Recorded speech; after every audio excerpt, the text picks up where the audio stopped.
بسم الله الرحمن الرحيم. الحمد لله نحمده ونستعينه ونستغفره ونعوذ بالله من شرور أنفسنا ومن سيئات أعمالنا. من يهده الله فلا مضل له ومن يضلل فلا هادي له. وأشهد أن لا إله إلا الله وحده لا شريك له وأشهد أن سيدنا ومولانا محمدا عبده ورسوله وصلى الله تعالى على خير خلقه محمد وآله وصحبه أجمعين. یہ حدیث شریف چل رہی تھی کہ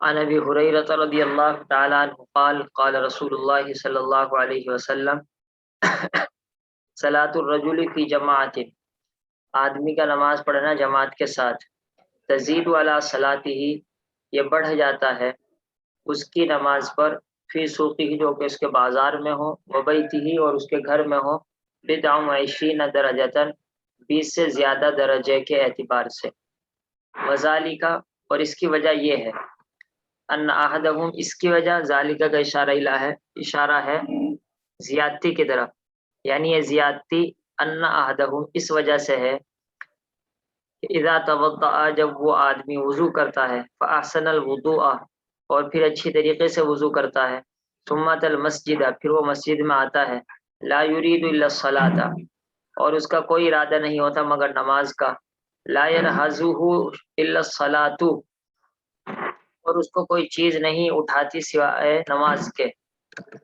تو اب اس کا کیا ہوگا؟ میں نے پہلے بھی عرض کیا تھا کہ اب تک شرط آئی ہے، جب یہ ایسا کرے ایسا کرے ایسا کرے تو اب اس کو ملے گا کیا؟ یہ اب تک جزا نہیں آئی تھی، جزا اب آ رہی ہے، یہ آئی جزا، لم یخطو خطوتن خطوتن، دونوں پڑھ سکتے ہیں،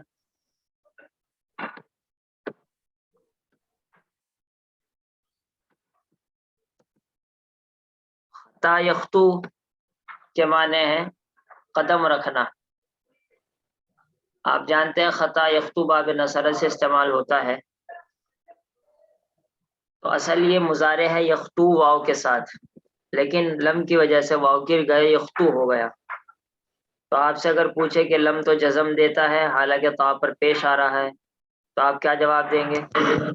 آپ جواب یہ دیں گے کہ جزم ہونے کا مطلب یہ نہیں کہ اس کے اوپر سکون آئے گا، بلکہ جزم ہونے کا مطلب کبھی کوئی ہوتا ہے کبھی کچھ ہوتا ہے، مثال کے طور پر اگر نون اعرابی ہو تو جزم کا مطلب یہ ہے کہ نون اعرابی گر جائے، اور اگر آخر میں واو ہو تو جزم کا مطلب یہ ہے واو گر جائے، آخر میں یا ہو تو جزم کا مطلب ہے کہ یا گر جائے گا، آخر میں الف ہو تو جزم کا مطلب یہ ہے کہ وہ گر جائے گا، اور اس کے بعد جا کر جزم کا مطلب یہ ہے کہ حقیقتاً وہاں پر جزم آئے گا، تو یہاں پر واو آخر میں، اس وجہ سے وہ گر گیا۔ لم یختو، وہ کوئی بھی قدم نہیں رکھتا، خطوتن خطوتن دونوں صحیح ہے لغت کے اعتبار سے، اگر آپ خطوتن پڑھیں گے تب بھی اس کو مفعول بھی بنائیں گے، اور اگر اس کو خطوتن پڑھیں تب بھی اس کو مفعول بھی بنائیں گے، یعنی اس نے کوئی قدم نہیں رکھا۔ مفعول مطلق بھی بنا سکتے ہیں اس کو، مفعول مطلق بنا سکتے ہیں، لیکن مفعول مطلق بنانے کی صورت میں خط وطن پڑھنا ضروری ہے، کیونکہ خط وطن آپ جانتے ہیں کہ جس کے آخر میں تا ہو بعض مرتبہ وہ ایک چیز کو بتلاتی ہے، جیسے ضرب یضربو کے معنی تو ہے مارنا، لیکن آپ کہیں ضربتن تا کے ساتھ تو مطلب ہے ایک مرتبہ مارنا، تو مصدر کے آخر میں جب گولتا آتی ہے تو وہ ایک مرتبہ بتلانے کے لیے آتی ہے، جیسے خط وطن ایک قدم، تو آپ اس کو مفعول مطلق بھی بنا سکتے ہیں، تو خط وطن مفعول مصدر ہو جائے گا اور مصدر مفعول مطلق بن جاتا ہے، اور مفعول مطلق کی تعریف اس پر سیٹ بیٹھے گی کہ ایسا مصدر جو اپنے سے پہلے فعل جیسا ہو، اس لیے مفعول مطلق ہی بنا لیتے ہیں، تو وہ کوئی بھی قدم نہیں رکھے گا مگر اس کے لیے، دیکھ رفع یرفع کے معنی بلند کرنا، تو اللہ تعالیٰ بلند کر دیں گے، لیکن عبارت میں کہیں اللہ تعالیٰ کا تذکر آیا نہیں، صلاۃ الرجل فی جماعت تزید ولا صلاتی فی سوق، اس حدیث میں اب تک اللہ تعالیٰ کا ذکر نہیں آیا، اس وجہ سے ہم رفع کو فاعل، اللہ کو اس کا فاعل نہیں بنا سکتے، اور جب فاعل ہمارے پاس ہے نہیں تو پھر ایک دم آسان سی بات آئے گی کہ اب اس کو مجہول پڑھیں گے اور مجہول پڑھنے کی صورت میں اس کو نائب فاعل تلاش کر لیں گے. مگر بلند کیا جائے گا لہو اس آدمی کے لیے بہا اس کی وجہ سے. بہا میں ہاں ضمیر لوٹ رہی ہے خطوت کی طرف، تو خطوہ بنا قدم، اس قدم کی وجہ سے. اور میں نے با کا ترجمہ کیا وجہ سے، تو آپ جانتے ہیں کہ با کا سببیہ ہو گیا کہ اس کی وجہ سے کام ہوا. مگر اس قدم کے وجہ سے ایک درجہ بلند کیا جاتا ہے، کیونکہ ہمارے پاس فاعل ہے نہیں، اس وجہ سے ہم اس کو مجہول پڑھیں گے رفع. اور یہی رفع درجتن یہ اس کا نائب فاعل بن جائے گا، کیونکہ نائب فاعل کہتے ہیں جو مفعول بھی ہوتا ہے حقیقت میں. تو اللہ تعالیٰ درجہ بڑھا رہے ہیں اور بڑھانے والے اللہ تعالیٰ ہوئے، اور بڑھ رہا ہے درجہ تو یہ مفعول بھی بنا. لیکن جب ہم نے فعل کو معروف کے بجائے مجہول پڑھا تو وہی مفعول بھی آٹومیٹکلی نائب فاعل بن جائے گا، اس وجہ سے درجتن پڑھا جائے گا. مگر اس کے لیے اس قدم کی وجہ سے ایک درجہ بلند کر دیا جاتا ہے. اب یہاں پر ایک سوال یہ ہے کہ درجتن تا کے ساتھ ہے، مؤنث ہے. حالانکہ قاعدہ یہ ہے کہ جب فاعل یا نائب فاعل مؤنث آئے تو فعل بھی مؤنث آتا ہے. تو یہاں تو کہیں بھی رفیہ مؤنث استعمال نہیں کیا، یا تو مذکر استعمال کیا ہے. تو اس کا جواب یہ ہے کہ جب فعل اور فاعل میں فاصلہ ہو جاتا ہے، فعل فاعل میں یا فعل نائب فاعل میں فاصلہ ہو جاتا ہے، تو وہاں پر فعل کو مذکر بھی لا سکتے ہیں. تو یہاں پر لہو کا فاصلہ ہو گیا، بہا کا فاصلہ ہو گیا، فاصلے کی وجہ سے رفیع مذکر لانا بھی درست ہے. حتی یا حتو کے معنی ہے کم کرنا، مٹا دینا بھی کہہ سکتے ہیں، اور مٹا دیتے ہیں، کم کر دیتے ہیں. اب کم کرنے والے تو اللہ تعالیٰ ہیں، لیکن اللہ تعالیٰ کا لفظ ہماری عبارت میں آیا نہیں، تو یہاں بھی ہم اس کو مجہول پڑھیں گے حتی باب نصرہ سے، لیکن یہ ماضی مجہول ہے حتی. اور گھٹا دیا جاتا ہے عنہ اس آدمی کے طرف سے، بہا اس قدم کی وجہ سے، خطیئتن ایک غلطی. یہاں پر بھی یہی سوال پیدا ہوگا خطیئتن کیا ہے، تو ہم کہیں گے نائب فاعل ہے، کیونکہ نائب فاعل کی تعریف اس پر صادق آ رہی ہے، اس وجہ سے مرفوع ہے.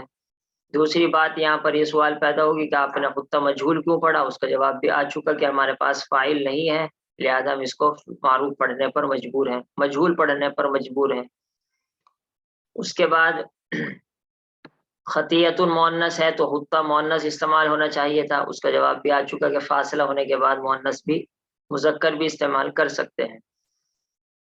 اب آپ پیچھے سے دیکھیں، جب یہ آدمی وضو کرتا ہے تو کوئی بھی قدم نہیں رکھتا مگر اس کے درجے بلند ہوتے ہیں. اب آپ کا اذا توضأ سے تعلق ہو گیا، تو اذا توضأ فاحسن الوضوء ثم اتى المسجد لا يريد الا الصلاة لا ينهزه الا الصلاة، یہ پورا کا پورا شرط بنا. ولم يخطو خطوة الا رفع له بها درجة وحط عنه بها خطيئة حتى يدخل المسجد، یہ پورا کا پورا جزا بنا. یہاں پر حتی یحتو کے ساتھ ان استعمال ہوتا ہے، یعنی ان اس کا صلہ ہے. حتی یحتو جس سے بھی کوئی چیز گھٹائی جائے گی وہاں اس کے ساتھ ان ہی اس کے اوپر داخل کرنا پڑے گا، یعنی مفعول بھی پر ان داخل کریں گے، اور جو لفظ مفعول بھی پر داخل ہو وہی صلہ ہوتا ہے. یہ میں نے اس وجہ سے کہا کیونکہ آپ کو محسوس ہو رہا ہو کہ ان کا ترجمہ صحیح نہیں بیٹھ رہا، اور کم کر دیا جاتا ہے اس کی طرف سے، اس کی جانب سے.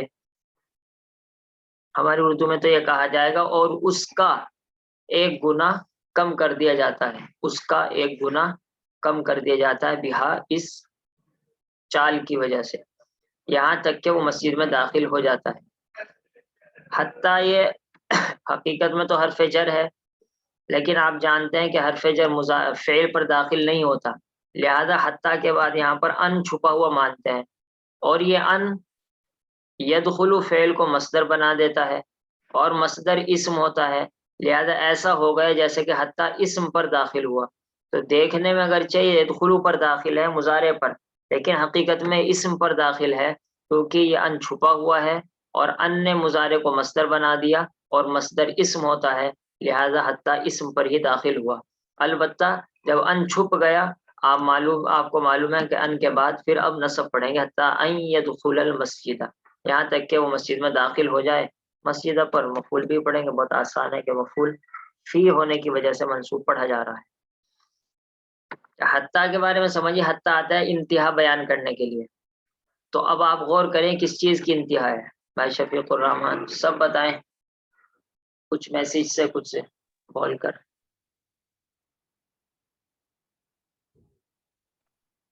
کس کی انتہا ہے؟ مسجد تک جانے کی، یہاں تک کہ وہ مسجد میں داخل ہو جائے۔ جی کیسے ہو جائے؟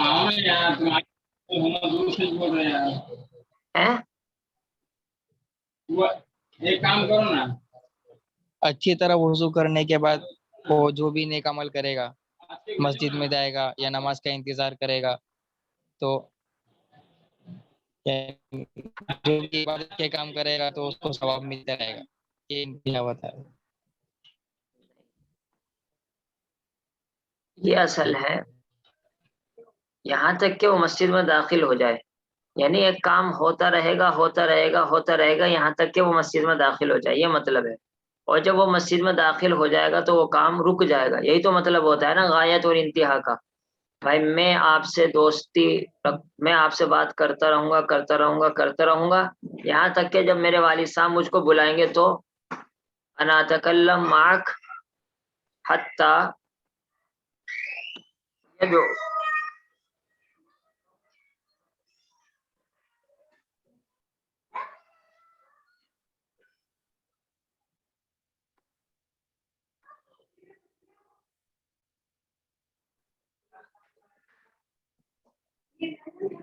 حتی یدعونی ابی، تو میں آپ سے بات کرتا رہوں گا یہاں تک کہ میرے والد مجھ کو بلا لیں، تو جب بلا لیں گے تو میں آپ سے بات ہی نہیں کروں گا۔ تو ایسے ہی ہے کہ یہ آدمی قدم رکھتا رہے گا، درجے بلند ہوتے رہیں گے، گناہ مٹتے رہیں گے، یہ کام ہوتا رہے گا، مگر جب وہ مسجد میں داخل ہو جائے گا تو اب رک جائے گا، کیونکہ قدم ظاہر سی بات ہے جب مسجد میں داخل ہو گیا تو اب دوسرا ثواب تو ملے گا، مسجد میں رہنے کا، نماز پڑھنے کا اور دوسری چیزوں کا ثواب ملے گا، لیکن قدم رکھنے کا ثواب نہیں ملے گا۔ تو حتیٰ انتہا اور غایت بیان کرنے کے لیے ہے رفع کی، کہ اس کے درجے بلند ہوتے رہیں گے ہوتے رہیں گے ہوتے رہیں گے یہاں تک کہ وہ مسجد میں داخل ہو جائے۔ تو آپ اس کو حرف جر جار مجرور کو متعلق بھی کریں گے رفع سے، ٹھیک ہے۔ ترکیب تو آسان ہے، لم یخطو فعل ہوا ضمیر اس کا فاعل، خطوۃ مفعول مطلق، الا حرف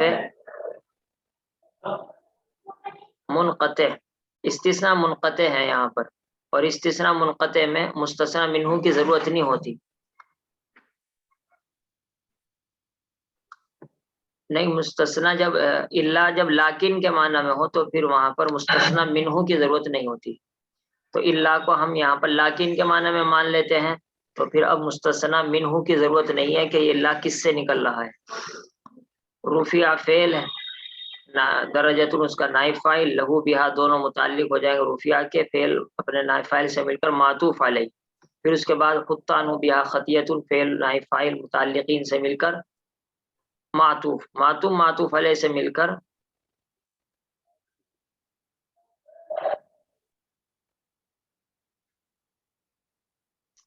جملہ فعلیہ خبریہ ہوا۔ لیکن یہاں پر ایک صحیح ترکیب یہ ہو جائے گی کہ خط وطن کو آپ مستثنی منہ مان لیں، تو اس نے کوئی قدم نہیں رکھا مگر اس قدم سے اس کا درجہ بلند ہوا، تو خود خط وطن کو آپ مستثنی منہ مان لیں اور اللہ کو حرف استثناء مانیں، اور رفع بہا درجۃ وخطان بہا خطیۃ حتی يدخل المسجد، پورے کا پورا مستثنی ہے، مستثنی منہ سے مل کر لم یخطو کا مفعول مطلق ہو جائے گا، فعل فاعل اپنے مفعول مطلق سے مل کر یہ جزا بن جائے گا اوپر والے اذا توضأ کی۔ تو خط وطن کو ہم نے مفعول مطلق بعد میں بنایا، پہلے مستثنی منہ بنایا، اور الا کے بعد جو پورا آیا وہ سارے پہلے اس مستثنا بن جائے گا، مستثنا مستثنا منہ سے مل کر مفعول مطلق بن جائے گا۔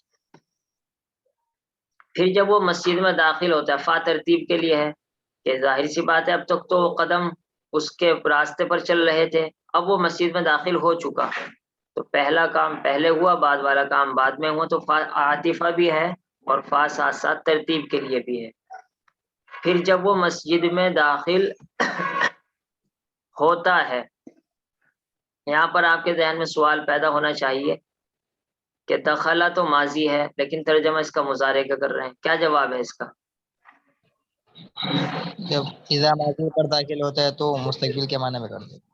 اذا شرطیہ ہے، اذا شرطیہ کے اندر یہ خصوصیت ہے، اگر ماضی پر بھی داخل ہو تب بھی اس کو مضارع بنا دیتا ہے۔ تو جب وہ مسجد میں داخل ہوتا ہے،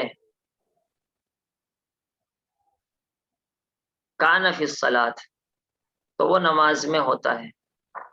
اب آپ کو ایک دم اندازہ ہو گیا ہوگا جب وہ مسجد میں داخل ہوتا ہے تو صلاۃ میں نماز میں ہوتا ہے، یعنی اذا دخل المسجد شرط ہے اور کان فی الصلاۃ یہ جزا ہے۔ جزا پر کوئی فا آنا ضروری نہیں ہے، اسی وجہ سے کانا پر فا نہیں آیا، اور کانا ساکن بھی نہیں ہوگا کیونکہ ماضی ہے اور ماضی مبنی ہوتی ہے۔ کانا جزم منصوب نہیں، مجزوم نہیں ہوگا جزا کی وجہ سے۔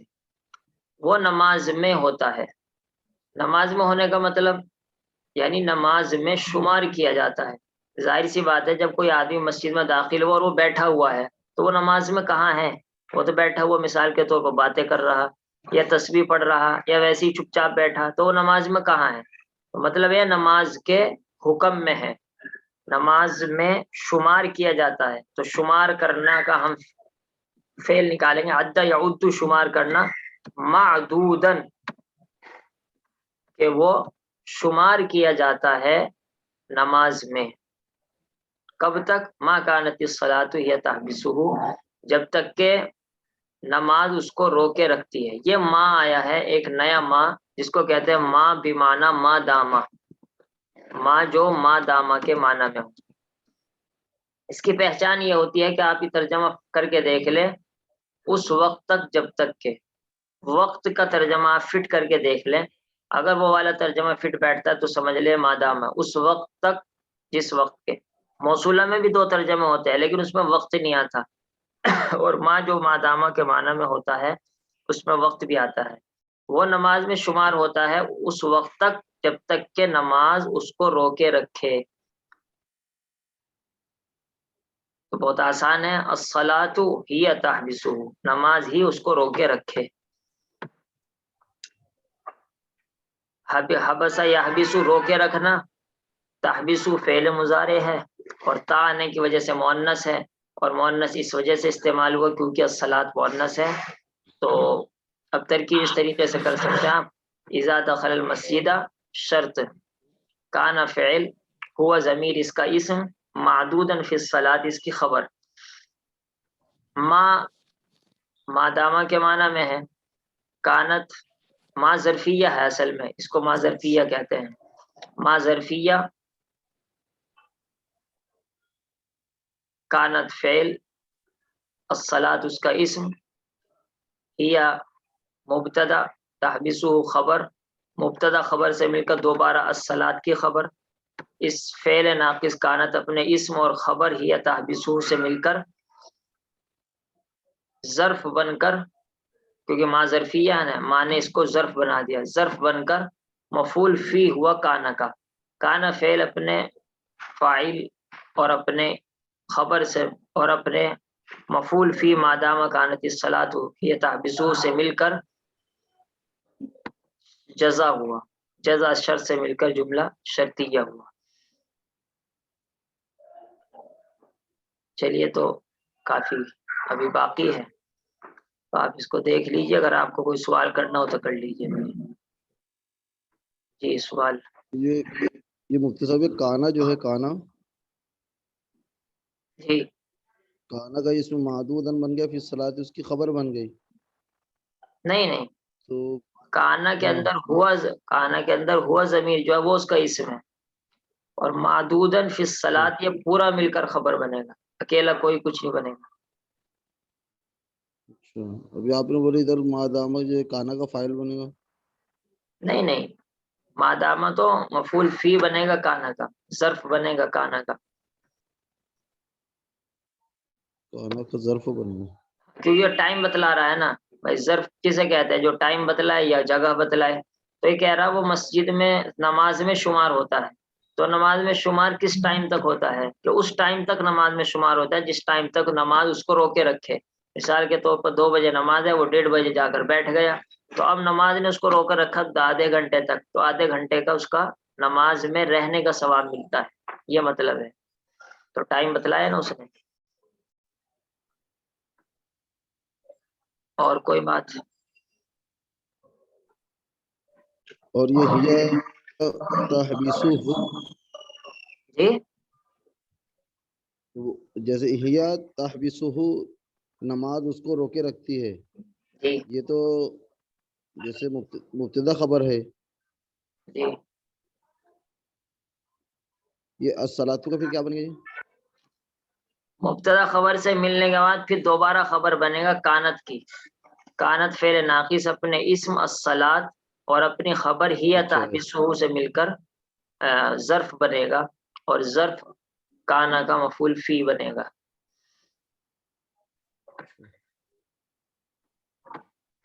ٹائم پر آیا کرو بھائی فرمان.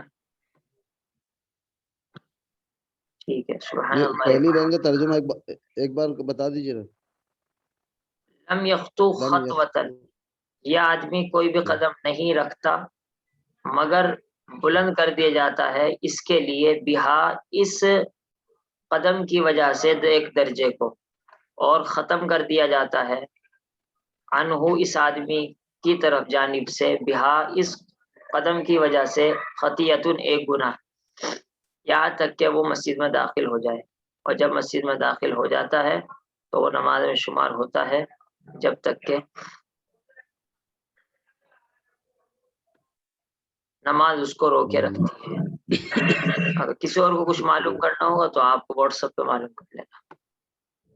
سبحان اللہ وبحمدہ, سبحان اللہ وبحمدہ, نشهد ان لا اله الا انت نستغفرك ونتوب اليك.